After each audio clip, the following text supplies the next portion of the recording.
അസ്സലാമു അലൈക്കും വറഹ്മത്തുള്ളാഹി. അൽഹംദുലില്ലാഹി റബ്ബിൽ ആലമീൻ.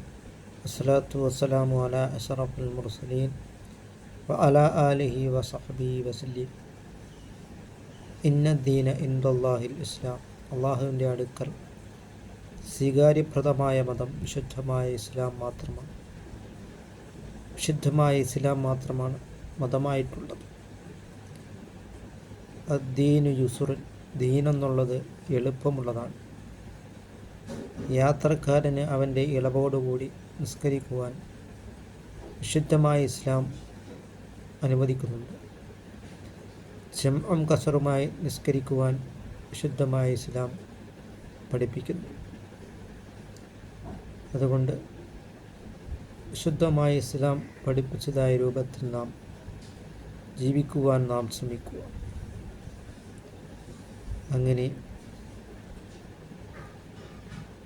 അള്ളാഹുവിൻ്റെ പ്രീതിയിലായിട്ട് നാം ജീവിക്കുവാനും നാം ശ്രമിക്കുക. അത്തബസ്സുമു ലിവജിഹി അഹീക സദക്ക, നിന്റെ സഹോദരൻ്റെ മുഖത്ത് നോക്കി പുഞ്ചിരിക്കൽ സദക്കയാണ് എന്നാണ് സയ്യിദുനാ റസൂൽ കരീം സല്ലല്ലാഹു അലൈഹി വസല്ലമ തങ്ങൾ പറഞ്ഞിട്ടുള്ളത്. അതുപോലെ തന്നെ വിശുദ്ധ ഇസ്ലാം ലോകത്തിന് മൊത്തവും കാരുണ്യമാണ് പഠിപ്പിക്കുന്നത്. വമാ അർസൽനാക ഇല്ലാ റഹ്മത്തൽ ലിൽ ആലമീൻ, ലോകത്തിന് മൊത്തവും കാരുണ്യമായിട്ടാണ് സയ്യിദുനാ റസൂൽ കരീം സല്ലല്ലാഹു അലൈഹി വസല്ലമ തങ്ങളെ അല്ലാഹു തആല ഈ ഭൂലോകത്തിലേക്ക് നിയോഗിച്ചിട്ടുള്ളത്. വിശുദ്ധമായ ഖുർആൻ തന്നെ പറഞ്ഞിട്ടുള്ളത് റഹ്മത്തുൽ ലിൽ ആലമീൻ എന്നാണ്. ലോകത്തിന് മൊത്തവുമാണ് സയ്യിദുനാ റസൂൽ കരീം സല്ലല്ലാഹു അലൈഹി വസല്ലമ തങ്ങൾ കാരുണ്യം. മതമുള്ളവർക്കും മതമില്ലാത്തവർക്കും അവിശ്വാസികൾക്കും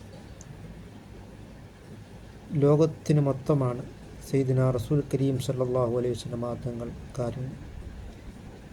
അതിനാൽ ഇർഹമു മൻ ഫിൽ അർദി യർഹമുക്കും മൻ ഫിസ് സമാ, ഭൂമിയിലുള്ളവരോട് നിങ്ങൾ കാരുണ്യം ചെയ്താൽ ആകാശത്തിൻ്റെ അധിപനായ അല്ലാഹു റബ്ബുൽ ഇസ്സത്തും നിങ്ങളോട് കാരുണ്യം ചെയ്യുന്നതാണ്.